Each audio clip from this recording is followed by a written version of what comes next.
Good morning students. आज हम discuss करेंगे क्लोरहेक्सिडीन टॉपिक को शॉर्ट नोट में कैसे लिखना है। क्वेश्चन पेपर स्क्रीन पर अवेलेबल है। क्लोरहेक्सिडीन, सबसे पहले हम देखते हैं क्लोरहेक्सिडीन की हिस्ट्री। क्लोरहेक्सिडीन सबसे पहले ये जो केमिकल है इंग्लैंड में बना था इंपीरियल केमिकल इंडस्ट्रीज में इन 1940। उसके बाद से ये स्किन एंटीसेप्टिक की तरह मार्केट में बहुत फेमस हुआ।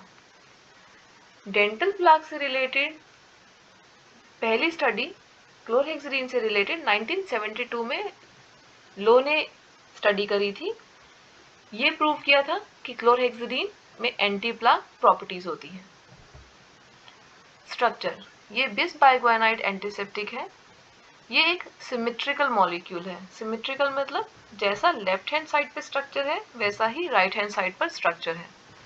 इसमें 4 क्लोरोफिनाइल के रिंग है और 2 बाइगोनाइड ग्रुप है जो कि कनेक्टेड है हेक्सामिथाइलिन ब्रिज से। 3 फॉर्म में अवेलेबल है क्लोरहेक्सिडीन। डाइग्लूकोनेट जो कि वाटर सॉल्युबल है, एसीटेट वाटर सॉल्युबल है, हाइड्रोक्लोराइड सॉल्ट जो कि पानी में पुअरली सॉल्युबल है। क्लोरहेक्सिडीन एंटी माइक्रोबियल एजेंट है। It is a strong base, dicationic at pH above 3.5. It is having 2 positive charge. इसमें 2 पॉजिटिव चार्जेस लगे होते हैं। It prevent plaque accumulation. अपने ये 2 पॉजिटिव चार्ज की वजह से ही ये प्लाक एक्यूमुलेट नहीं होने देता और इसी वजह से इसको एंटी जिंजीवाइटिस एजेंट भी कंसिडर किया जाता है। डिपेंडिंग अपॉन द कंसंट्रेशन ये बैक्टीरियोस्टैटिक या बैक्टीरिसिडल की तरह वर्क करता है।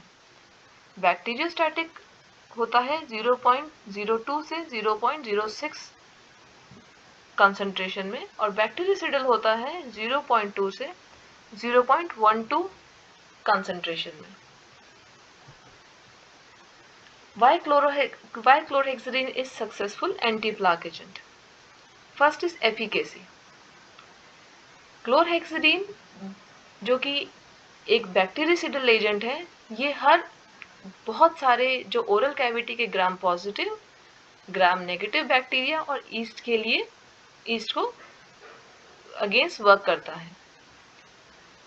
Next is सब्सटेंटिविटी।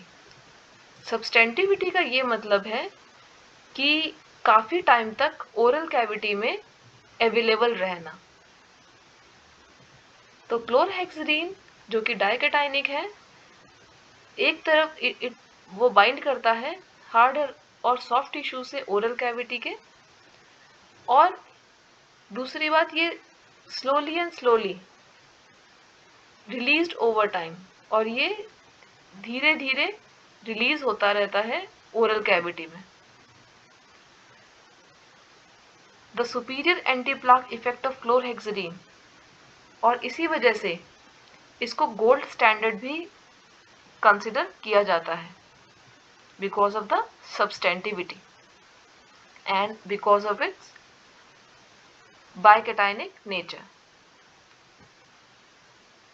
सेफ्टी, क्लोरहेक्सिडीन से रिलेटेड बहुत ही कम टॉक्सिसिटी होती है और इसका कोई परमानेंट रिटेंशन नहीं होता बॉडी में। बैक्टीरियोस्टैटिक मैकेनिज्म ऑफ एक्शन, जैसा कि हमने कहा था डिपेंडिंग अपॉन द कंसंट्रेशन ये बैक्टीरियोस्टैटिक होता है या बैक्टीरिसिडल होता है। बैक्टीरियोस्टैटिक का मतलब है बैक्टीरिया का मल्टीप्लाई नहीं होने देना, यानी क्लोरहेक्सिडीन बैक्टीरिया में कुछ ऐसे नुकसान पहुंचाएगा जिससे बैक्टीरिया मल्टीप्लाई नहीं हो सकेगा। At low concentration chlorhexidine is bacteriostatic. It will alter the osmotic balance. ये मेम्ब्रेन का ऑस्मोटिक बैलेंस को चेंज कर देगा जिससे कि low molecular weight component potassium और फास्फोरस सेल से बाहर चले जाएंगे और बैक्टीरिया मल्टीप्लाई नहीं कर पाएगा। Second is bactericidal. At high concentration chlorhexidine cause cell death. अगर हाई कंसंट्रेशन में होता है तो क्लोरहेक्सिडीन जो बैक्टीरिया की सेल वॉल है उसमें बहुत सारे होल कर देता है जिससे कि जो उसके कंपोनेंट्स हैं वो बाहर लीक हो जाएंगे और जो प्रोटीन है उसका वो उसके प्रोटीन बाद में प्रेसिपिटेट हो जाएंगे या कोगुलेशन हो जाएगा और उसके सेल की डेथ हो जाएगी। तो ये हम डायग्राम में देख सकते हैं, क्लोरहेक्सिडीन मॉलिक्यूल है, ये बैक्टीरिया है। जो पॉजिटिव चार्ज क्लोरहेक्सिडीन मॉलिक्यूल है वो नेगेटिव चार्ज फॉस्फेट ग्रुप जो कि माइक्रोबियल सेल पे था उससे अटैच करेगा, उसकी परमेबिलिटी इंक्रीज करेगा, उसमें छोटे छोटे होल्स हो जाएंगे जिससे सारे उसके कंपोनेंट बाहर आ जाएंगे और सेल की डेथ हो जाएगी, प्रोटीन का प्रेसिपिटेशन हो जाएगा। एक्शन क्या है क्लोरहेक्सिडीन का?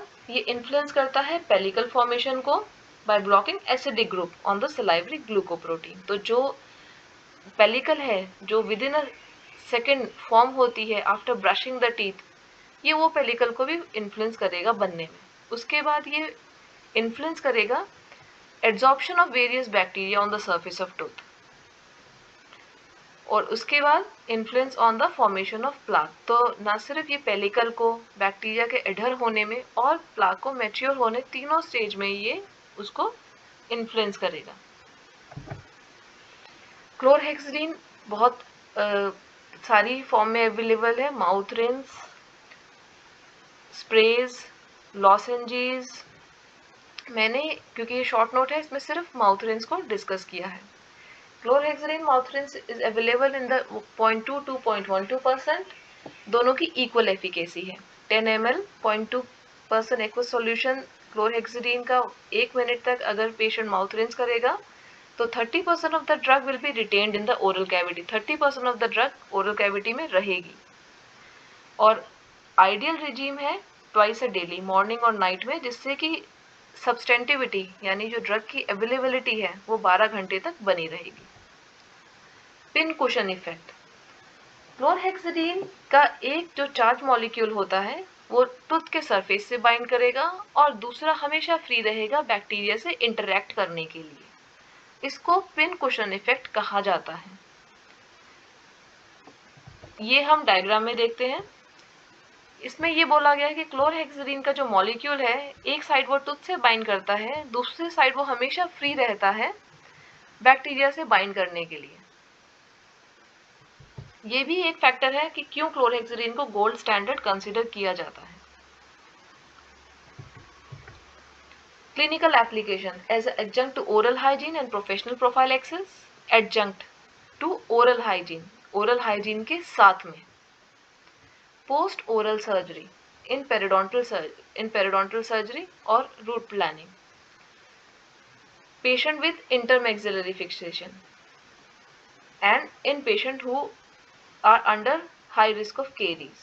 Physically and mentally handicapped, chlorhexidine spray can be used.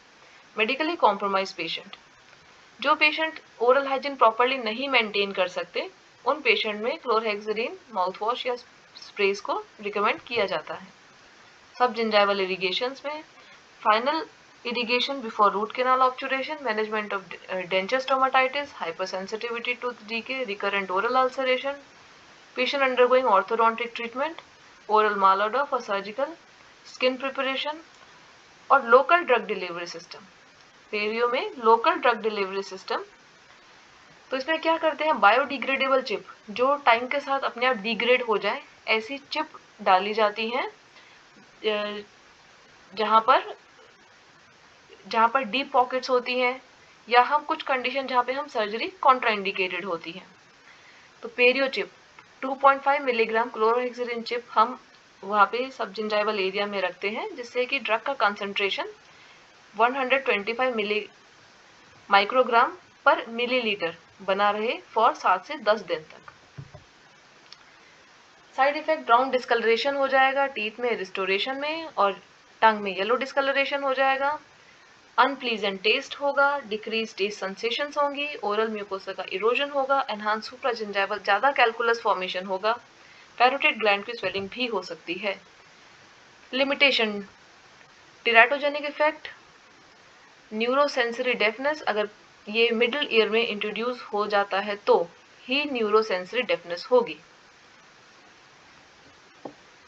Because many drugs are excreted in human milk, क्योंकि ये ह्यूमन मिल्क में भी एक्सक्रीट हो सकता है, इसीलिए नर्सिंग वुमेन में देने से पहले हमें ध्यान रखना है। Bacterial resistance has not been reported even in the long term oral use. Bacteria की resistance long term oral use के बाद भी नहीं देखी गई है। एलर्जिक रिएक्शंस हो सकती हैं। Thank you.